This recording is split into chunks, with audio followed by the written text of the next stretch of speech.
آیت نمبر 6 سورۃ الملک۔ نحمدہ و نصلی علی رسولہ الکریم، اما بعد، اعوذ باللہ من الشیطان الرجیم، بسم اللہ الرحمن الرحیم۔ وللذین کفروا بربہم عذاب جہنم وبئس المصیر۔ صدق اللہ العظیم۔ اس سے پہلے جو 5 آیات ہیں ان میں اللہ تعالیٰ نے اپنی توحید اور اس پہ دلائل بیان فرمائے، اور اب یہاں سے اللہ تبارک و تعالیٰ ان لوگوں کا انجام بیان فرماتے ہیں کہ جنہوں نے مسئلہ توحید کو نہیں مانا، اللہ کی وحدانیت کو نہیں مانا، ایمان نہیں لائے بلکہ کفر کیا ہے۔ تو اللہ تبارک و تعالیٰ فرماتے ہیں کہ وَلِلَّذِينَ كَفَرُوا، اور ان لوگوں کے لیے جنہوں نے کفر کیا، یعنی اللہ تبارک و تعالیٰ کے قرآن، اللہ کے نبی اور اللہ کی ذات اور قیامت پہ ایمان نہیں لائے۔ فرمایا وَلِلَّذِينَ كَفَرُوا بِرَبِّهِمْ، کہ وہ جنہوں نے کفر کیا اپنے رب کے ساتھ، یعنی اپنے رب کا انکار کیا،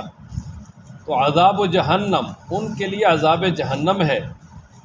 وبئس المصیر، اور بہت برا ٹھکانہ ہے۔ وَلِلَّذِينَ كَفَرُوا، اور ان لوگوں کے لیے جنہوں نے کفر کیا بربہم، اپنے رب کے ساتھ، عذاب جہنم، جہنم کا عذاب ہے، وبئس المصیر، اور بہت برا ٹھکانہ ہے۔ اذا القوا فیہا، اب جب ان کو اس جہنم کے قریب لے جایا جائے گا تو جہنم جب ان کو دیکھے گی نا تو خوب دھاڑے گی، جس طرح کہ بھوکا بھیڑیا اپنے شکار کو دیکھ کر دھاڑتا ہے۔ اور جب ان کو اس جہنم میں ڈالا جائے گا تو پھر اس جہنم کا بھی سخت قسم کی آواز، دہاڑنے کی آواز آئے گی، اور پھر جو جہنم میں پہلے لوگ ڈالے ہوئے ہیں پھر ان کے آہ و فغاں، اور پھر جہنم جب ان کو دیکھے گی تو اور خوب جوش میں جو ہے نا آ جائے گی، اور پھر جہنم میں جب ڈالا جائے گا تو پھر شدید قسم کا عذاب ہو۔ اللہ تعالیٰ محفوظ فرمائے اذا، جب القوا، ڈالا جائے گا انہیں، فیہا، اس جہنم میں، سمعوا، تو وہ سنیں گے، لہا، اس جہنم کی، شہیقاً، سخت تیز آواز، دھاڑنا، وہیا، اور اس حال میں کہ وہ جہنم تفور، جوش مار رہی ہو، کہ ان کو دیکھ کے جوش مارے گی، اور پھر آواز اور دھاڑنا، اور اس کے اندر جو لوگ ڈالے ہوئے ان کے آہ و فغاں سنیں گے۔ اور فرمایا جوش اتنا زیادہ ہوگا کہ تکاد تمیز من الغیظ، قریب ہے کہ وہ غصے سے پھٹ جائے، اتنا سخت غصہ ہوگا، جہنم اتنی شدید جوش میں ہوگی کہ قریب ہے کہ وہ غصے سے پھٹ جائے۔ کلما القیا، پھر فرمایا کہ جب جہنم کے اندر کافروں کا کوئی بھی گروہ ڈالا جائے گا تو وہاں جو جہنم کے نگران فرشتے ہیں وہ انہیں پوچھیں گے، یار دنیا میں تمہارے پاس اللہ کی طرف سے رسول نہیں آئے تھے، اللہ کے پیغمبر نہیں آئے تھے کہ جنہوں نے تمہیں اس جہنم سے باخبر کیا ہوتا اور اس جہنم کے عذاب سے تمہیں باخبر کیا ہوتا، اور اسی طرح تمہیں اللہ کی وحدانیت سنائی ہوتی تو تم یہاں نہ پہنچتے؟ کیا مسئلہ ہے، تمہارے پاس کوئی رسول نہیں آئے کہ تم یہاں آدم کے ہو؟ تو وہ اس وقت جواب دیں گے، بلا، کیوں نہیں، قد جاء نذیر، قد جاءنا نذیر، ہمارے پاس اللہ کی طرف سے ڈر سنانے والے آئے تھے، جہنم سے باخبر کرنے والے رسول آئے تھے، جنت کی بشارت دینے والے آئے تھے، اللہ کا پیغام لے کر ہمارے پاس آئے تھے، لیکن فکذبنا، ہم نے ان کو جھٹلایا، اور ہم نے انہیں کہا کہ اللہ تبارک و تعالیٰ نے تو کچھ بھی نازل نہیں کیا، اللہ تعالیٰ نے تو وہی کوئی نازل ہی نہیں کی کسی انسان پہ، ان انتم الا فی ضلال کبیر، ہم نے تو الٹا ان رسولوں سے کہا جی کہ تم تو نعوذ باللہ واضح گمراہی میں ہو، بڑی گمراہی میں ہو، تم تو خواہ مخواہ سے جھوٹا دعویٰ کر رہے ہو، تمہارے نبوت کا جو دعویٰ بالکل جھوٹا ہے، یہ تو ہو ہی نہیں سکتا کہ ایک انسان ہو اور وہ اللہ کے رسول ہو، یہ کیسے ہو سکتا؟ پھر اس کے بعد جب ان کو جہنم میں ڈالا جائے گا اور پھر جب وہ سچی بات اپنی زبان پہ لے آئیں گے، کہہ دیں گے، حالانکہ میدان محشر میں پہلے ایک دفعہ وہ انکار کریں گے، ربنا واللہ ربنا ما کننا مشرکین، اللہ کی قسم اے اللہ ہم تو شرک نہیں کرتے تھے، لیکن پھر جب وہ ان کے سامنے واضح ہو جائے گا، پھر ان کے ہاتھ پاؤں گواہی دیں گے تو پھر تو خیر وہاں بھی اعتراف کریں گے، لیکن جب ان کو جہنم میں ڈالا جائے گا تو پھر تو وہ بڑے کھلے الفاظ میں کہیں گے بالکل ہمارے پاس آئے تھے لیکن ہم نے مانا نہیں، اور مزید جو ہے نا وہ وہاں حسرت کے ساتھ کہیں گے وقالوا لو كنا نسمع، اور وہ کہیں گے کاش اگر ہم وہاں رسولوں کی بات سن لیتے اور سن کر ان کی بات مان لیتے، او ناقلو، یا ہم ان کی بات کو سمجھ کر اس پر عمل کر لیتے، تو ما كنا فی اصحاب السعیر، آج ہم جہنم والوں میں نہ ہوتے۔ کاش کہ ہم نے ان کی بات مانی ہوتی تو آج ہمارا یہ حال نہ ہوتا۔ اللہ فرماتے ہیں فاعترفوا بذنبہم، وہاں اپنے گناہوں کو وہ اعتراف کر لیں گے واضح طور پہ، لیکن اس وقت کے اعتراف کا کوئی فائدہ نہیں ہوگا۔ اس وقت کا اعتراف صرف حسرت ہو سکتی ہے، ندامت ہو سکتی ہے، اور اس کے علاوہ اس کا کوئی فائدہ نہیں ہوگا۔ اور فرمایا فسحقا لاصحاب السعیر، جو جہنم والے ہیں ان کے لیے بڑی دوری ہے اللہ کی رحمت سے، کہ وہ اللہ تبارک و تعالیٰ کی رحمت سے بہت ہی دور ہیں، کوسوں دور ہیں، اللہ تعالیٰ کی رحمت انہیں نصیب نہیں ہوگی۔ فرمایا نا کلما، جب بھی القیا ڈالا جائے گا فیہا اس میں فوجن کسی گروہ کو، سألہم تو سوال کرے گے ان سے، خزنتہا جہنم کے نگہبان، یہ خازن کی جمع ہے، خزنتو خازن نگہبان، الم یاتکم کیا نہیں آئے تمہارے پاس نذیر ڈر سنانے والے۔ نذیر کہتے ہیں نا شفقت کے طور پہ، ایک ہوتا ہے نا دھمکی تہدید کہ تم یہ کرو وگرنہ میں یہ کر دوں گا، اور ایک ہے نذیر انذار ڈرانا کہ شفقت کے طور پہ کسی کو باخبر کرنا۔ مثلا کوئی آدمی اس راستے پہ جا رہا ہے، وہاں سے آگے کوئی شخص آیا اور اس نے پیچھے دیکھا کہ بھئی روڈ خراب ہے یا روڈ بلا کے یا وہاں کوئی ڈاکو وغیرہ کھڑے ہیں، تو اس نے اس شخص کو کہا یار آپ نے اس طرف نہیں جانا، یہاں خطرہ ہے، تو یہ ہے انذار۔ تو رسول جو ہے نا وہ نذیر ہیں، رسولوں کی صفت ہے نذیر۔ حضرت صلی اللہ علیہ وسلم کے صفاتی ناموں میں سے ایک نام کیا جی؟ نذیر۔ نذیر کا معنی ہے شفقت کے طور پہ ایمان والوں کو، دنیا والوں کو باخبر کرنا کہ آگے جو ہے نا وہ نقصان آ رہا ہے، اس سے اپنے آپ کو بچا لو۔ تو یہی ہے الم یاتکم نذیر، کیا تمہارے پاس ڈر سنانے والے نہیں آئے تھے؟ قالوا، وہ کہیں گے بلا کیوں نہیں، قد جاءنا تحقیق آئے تھے ہمارے پاس، نذیر ڈر سنانے والے، فکذبنا ہم نے ان کو جھٹلایا، وقلنا اور ہم نے کہا ما نزل اللہ نہیں اتارا اللہ تعالیٰ نے، من شیء کچھ بھی، ان انتم نہیں ہو تم، الا مگر فی ضلال کبیر بڑی گمراہی میں۔ آگے سے الٹا چور کوتوال کو ڈانٹے۔ وقالو اور وہ کہیں گے وہاں حسرت کے طور پہ، لو کاش کننا نسمع اگر ہم سن لیتے، او ناقلو یا ہم سمجھ لیتے، کاش ہم نے وہاں سنا ہوتا دنیا میں، یعنی سن کے عمل کیا ہوتا، مانی ہوتی بات اور ہم نے سمجھا ہوتا، تو ما کننا نہ ہوتے ہم فی اصحاب السعیر جہنم والوں میں۔ فاعترفوا پس وہ اعتراف کریں گے بذنبہم اپنے گناہوں کا، فسحقا پس بہت دوری ہے لاصحاب السعیر جہنم والوں کے لیے۔ کس سے دوری ہے؟ اللہ تبارک و تعالیٰ کی رحمت سے، کہ اللہ کی رحمت سے وہ دور ہوں گے، اللہ تعالیٰ ان کو نہیں بخشیں گے۔ ان الذین یخشون ربہم، اچھا قرآن مجید کا یہ انداز ہے کہ جہاں کفار کے لیے عذاب کا تذکرہ ہے، اس کے بعد لازماً ایمان والوں کے لیے جنت کا تذکرہ ہوگا۔ وجہ یہ ہے کہ وہ کہتے ہیں نا تعرف الاشیاء بازدادہا، کہ چیز جو ہے نا وہ اپنی ازداد کے ساتھ پہچانی جاتی ہے۔ جیسے میٹھا جو ہے نا وہ کڑوے سے پہچانا جاتا ہے، اور کڑوا میٹھے سے پہچانا جاتا ہے نا جی۔ اگر دنیا میں کڑوا نہ ہو تو میٹھے کا کسی کو تو اس لیے یہ دونوں چیزیں ہیں، اسی لیے جہنم والوں کا تذکرہ کیا، اور ساتھ ہی قرآن مجید میں اللہ تعالیٰ نے جا بجا پھر ایمان والوں کا بھی تذکرہ کیا کہ انہیں کیا ملے گا۔ تو اللہ تبارک و تعالیٰ ارشاد فرماتے ان الذین بے شک وہ لوگ یخشون جو ڈرتے ہیں ربہم اپنے رب سے بالغیب بن دیکھے، یعنی جنہوں نے اللہ تعالیٰ کو دیکھا نہیں ہے لیکن اللہ کے رسولوں کی زبان پہ یقین کرتے ہوئے اللہ تبارک و تعالیٰ کی ذات پہ ایمان بھی لائے اور اللہ تبارک و تعالیٰ سے ڈرتے رہے، یعنی اللہ کی نافرمانی نہیں کی اور اللہ تبارک و تعالیٰ کی طرف سے جو احکامات تھے وہ پورے کیے، تو فرمایا لہم ان کے لیے مغفرت بخشش بھی ہے، واجر کبیر اور بہت بڑا اجر ہے، اور اس بہت بڑے اجر سے مراد جنت کی نعمتیں ہیں جو اللہ تعالیٰ ان کو عطا کریں گے۔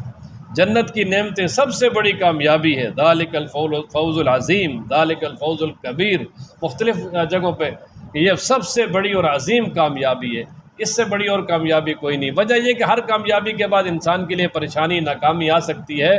لیکن جو جنت میں داخل ہو گیا اس کے بعد کبھی ناکامی نہیں آئے گی اس کے۔ وَأَسِرُّوا قَوْلَكُمْ أَوِ اجْهَرُوا بِهِ إِنَّهُ عَلِيمٌ بِذَاتِ الصُّدُورِ۔ اب اللہ تبارک و تعالیٰ نے جو ماقبل دلائل بیان فرمائے تھے پہلے اپنی وحدانیت پہ، اس کا ثمرہ بیان فرمایا کہ اللہ تبارک و تعالیٰ فرماتے ہیں کہ تم اللہ کو اونچی آواز سے پکارو، اللہ تعالیٰ کو آہستہ آواز سے پکارو، وہ تو تمہاری پکار کو سنتا ہے۔ وجہ یہ ہے کہ اللہ تبارک و تعالیٰ تو دلوں کے رازوں کو جاننے والا ہے، تو جو دلوں کے رازوں کو جاننے والا ہے اس کے لیے اونچی اور پست آواز سننا یہ کون سا جو ہے نا وہ محال ہے۔ اللہ تبارک و تعالیٰ سب کی سنتا ہے، جس طرح بھی تم پکارو گے اللہ تبارک و تعالیٰ تمہاری پکار کو سنیں گے۔ نبی پاک صلی اللہ علیہ وسلم کے پاس صحابہ آئے تھے نا کہ اللہ کے محبوب ہم نے یہ بتائیں کہ ہمارا رب قریب ہے کہ فنناجی ہے، ہم آہستہ پکاریں، ہم بعید فننادی ہے، یا دور ہے تو ہم بلند آواز سے پکاریں۔ تو اللہ کریم نے ارشاد فرمایا وَإِذَا سَأَلَكَ عِبَادِي عَنِّي فَإِنِّي قَرِيب، میرے پیغمبر جب میرے بندے آپ سے سوال کریں نا میرے بارے میں، ان سے بتا دیں کہ میں قریب ہوں۔ اجیب دعوت الداعی اذا دعان، ہر پکارنے والے کے پکار کو سنتا ہوں جب بھی وہ پکارے۔ کتنے قریب ہیں؟ وَنَحْنُ أَقْرَبُ إِلَيْهِ مِنْ حَبْلِ الْوَرِيدِ، تمہاری رگ جان سے بھی زیادہ قریب۔ اس نے فرمایا کہ اللہ تبارک و تعالیٰ تمہاری ہر بات کو سننے والے ہیں۔ اور پھر اسی طرح اس کے شان نزول سے یہ بھی معلوم ہوتا ہے کہ یہ یعنی کفار کے لیے ہے کہ ایک مرتبہ اس طرح ہوا کہ ہجرت سے پہلے کچھ کافر آپس میں جمع ہوئے، تو انہوں نے کچھ نبی پاک صلی اللہ علیہ وسلم کے بارے میں ان میں سے ایک نے برے الفاظ کہے، اور اسی طرح اسلام کے بارے میں برے الفاظ کہے، تو دوسرا کہنے لگا یار آہستہ بولو، کہیں محمد صلی اللہ علیہ وسلم کا رب اسے بتا نہ دے تو ہمارے لیے مسئلہ بنے گا۔ کیونکہ آخر میں اللہ تعالیٰ نے مسلمانوں کو بھی وہاں بھی جو ہے نا وہ کچھ نہ کچھ قوت عطا فرمانا شروع کر دی تھی۔ تو اس پر پھر اللہ تبارک و تعالیٰ نے یہ آیت مبارکہ نازل فرمائی تھی کہ تم آہستہ کہو گے کوئی بات یا بلند آواز سے کہو گے، اللہ تعالیٰ کو معلوم ہے کتنی آہستہ کہہ سکتا ہے انسان۔